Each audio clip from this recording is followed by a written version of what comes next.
விஜய்னு சொன்னா வெற்றியாளன் அர்த்தம்னு director S A Chandrasekaran தான் புள்ளக்கு விஜயை பத்தி சொல்லும் போது சொன்னாரு. தான் பையனுக்கு வெற்றியாளன் பேர் வச்சதால அவன் வெற்றி அடைஞ்சிட்டதா நீங்க யாராவது நினைச்சீங்கன்னா அது தப்பு. உண்மை என்ன தெரியுமா? விஜயோட கடின உழைப்பு தான் அவரை இந்த உயரத்துக்கு கூட்டிட்டு வந்திருக்குன்னு அவர் சொன்னார். ஆனா அது எல்லாத்தவிடையும் மிகப்பெரிய உண்மை ஒன்று இருக்கு. விஜயோட நிஜமான இன்னைய வெற்றிக்கு காரணம் முழுக்க எஸ்ஏசி சாரும் சோபா மேடமும் தான். அவங்களோட தெளிவான திட்டமிடல் தான் விஜயோட இந்த அசுர வளர்ச்சிக்கு முக்கிய காரணம். அவங்கள பத்தி நல்லா தெரிஞ்சவங்க கண்டிப்பா இதை ஒத்துக்குவாங்க. சட்டம் ஒரு இருட்டரை படத்தை விஜயோட அப்பா டைரக்டர் எஸ் ஏ சந்திரசேகரன் எடுத்துட்டு இருந்தப்ப இனிக்கும் இளமைன்னு ஒரு படத்துல நடிச்சிட்டு இருந்த விஜயகாந்த இப்ராஹிம் ராவுத்தர் கூட்டிட்டு வந்து அறிமுகப்படுத்துறாரு. அவரை பார்த்ததும் எஸ்ஏசி நீ நல்லா நடிக்கிறியோ இல்லையோ, உன் பேர்ல எனக்கு பிடிச்ச விங்கிற லெட்டர் இருக்கு, விஜய்ங்கிற சென்டிமெண்ட் எப்பவுமே ஒர்க் அவுட் ஆகும், நீ தான் ஹீரோன்னு அறிமுகப்படுத்தினார். அவர் வாய் முகூர்த்தமோ என்னவோ அப்போதுல இருந்தே விஜயகாந்துக்கு ஏறுமுகம் தான். பழைய நடிகர் PS வீரப்பா அவர்களின் கம்பெனி PSV பிக்சர்ஸ், அந்த கம்பெனியும் சந்திரசேகரன் சாரும் சேர்ந்து கொடுத்த பல படங்கள் வெற்றி படங்கள்.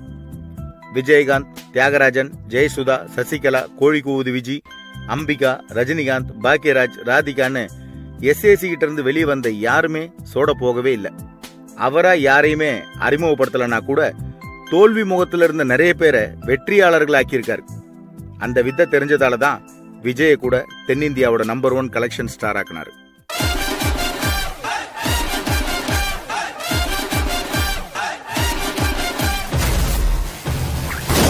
பிரபலமான பல பேரை தான் அறிமுகப்படுத்தி இருந்தாலும் ஒரு பெரிய படம் பண்ணும்போது ஒரு பெரிய ஹீரோ விளையாட்ட எஸ்ஏசி சார் கிட்ட நீங்க கதையை உருவாக்கலாம், சீனை உருவாக்கலாம், ஆனா ஹீரோவான நாங்க உயிரை கொடுத்து நடிக்கிறதால தான் நீங்க எல்லாம் வெளியில தெரியுறீங்க, உங்களால ஹீரோவை உருவாக்க முடியாது சார்ன்னு சொல்லிட்டாராம்.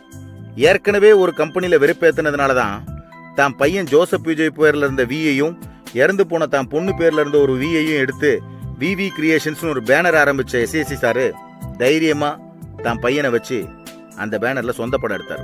வியாபாரத்துக்காக விஜயகாந்தை கெஸ்ட் ரோல்ல கூட நடிக்க சொன்னார். அவருக்கு பொதுவாகவே யாராவது ஏதாவது முடியாதுன்னா அதை முடிச்சு காட்டுறது பழக்கம்.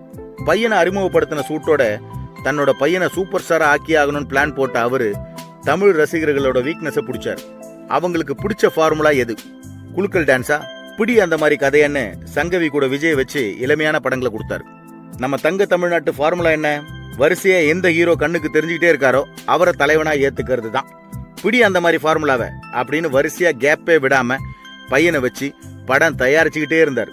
ஒரு கட்டத்துல விஜய் வியாபார விஷயத்துல ட்ரம்ப் கார்டாவே மாறிட்டாரு. பெரிய டைரக்டர்ஸ் தானா வர ஆரம்பிச்சாங்க. மலையாளத்துல ரொம்ப ஃபேமஸான டைரக்டர் ஃபாசில் விஜய் வச்சு காதலுக்கு மரியாதைன்னு படம் பண்ணாரு. ஹிட் ஆச்சு. விஜய் ஷாம்லி ஜோடி கலக்கலா இருந்துச்சு. அன்னைக்கு கட்டத்துல விக்ரமன் நல்ல டைரக்டர். விக்ரமன் அவரை வச்சு பூவே உனக்காகன்னு எடுத்தாரு. Super duper hit. Vijay Sangeetha அட்டகாசமா இருந்தாங்க. டைரக்டர் வின்சென்ட் செல்வா எப்பவுமே ஏதாவது பரபரப்பா செஞ்சுட்டே இருப்பாரு.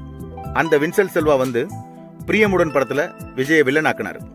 படம் கலக்கல். சித்திக்குன்னு மலையாளத்துல சூப்பர் டைரக்டர். அவங்க ஏற்கனவே அங்க சித்திக் லால்னு சொல்லி ஏகப்பட்ட படங்களுக்கு கலக்கியிருக்காங்க.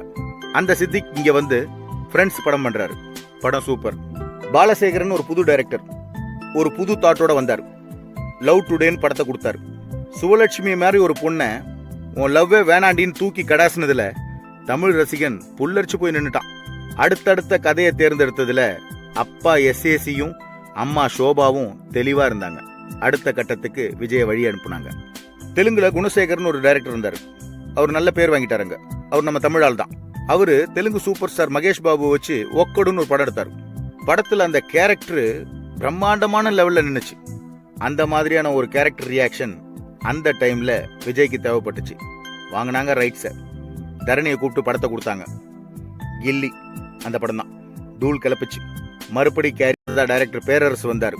தான் பங்குக்கு திருப்பாச்சி சிவகாசின்னு கலக்கல் ட்ரெண்டை விஜய்க்கு செட் பண்ணிட்டு போனதால தொட்டதெல்லாம் மறுபடியும் பொண்ணாகிற விதைய விஜய் கடைசி வரைக்கும் விடவே இல்லை. அடுத்த கட்டமான கோடி கோடி வியாபாரத்துக்கு அடுத்த அடியை எடுத்து வச்சாங்க. கொஞ்ச நாளைக்கு புது டைரக்டர்ஸ் படம் வேணாம், ஃபேமஸான டைரக்டர்ஸ் கூட டிராவல் பண்ணலான்னு 3 பேரும் முடிவு பண்றாங்க. அந்த நேரத்தில் Gemini film circuit company owner Manohar Prasad sir 3 Idiots Hindi படத்தை சங்கரை வச்சு ரீமேக் பண்ணலான்னு வாங்குறாரு. ஆமீர் கான் வேஷத்துல விஜய் அதில் நடிக்க முடிவு பண்றாரு. ஸ்ரீகாந்த், ஜீவா, சத்யராஜ், சத்யன், இலியானான்னு அந்த படம் கலக்கல் படம். அடுத்ததா வர்றாரு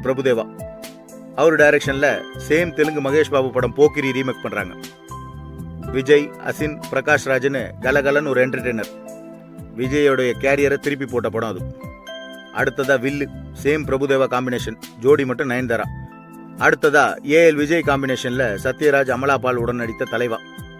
அதுக்கு அடுத்ததா மோகன்லால் கூட நடிச்ச ஜில்லா.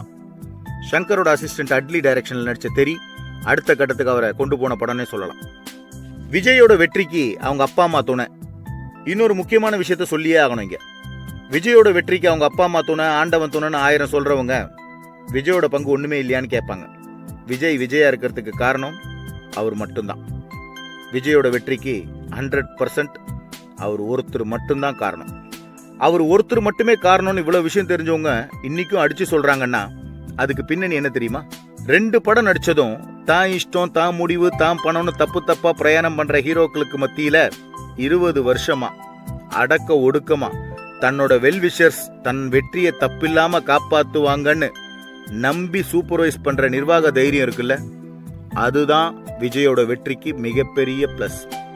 அந்த திடம், அந்த துணிவு, அந்த நம்பிக்கை, அந்த கண்டிப்பு, அந்த வியாபார உத்தி அழகா ஒரே இடத்துல அமைஞ்சது ஆண்டவனோட ஆசீர்வாதம். அதை விஜய்க்கு அமைச்சு கொடுத்தது அவர் உழைப்போட ஆசீர்வாதம். விஜய் மென்மேலும் வெற்றி பெற வாழ்த்துக்கள்.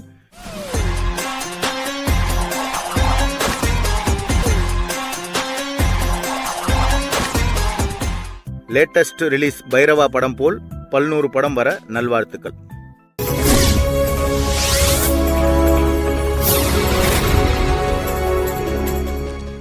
If you enjoyed this video, kindly like, share, comment, and for further our interesting videos, subscribe our channel below.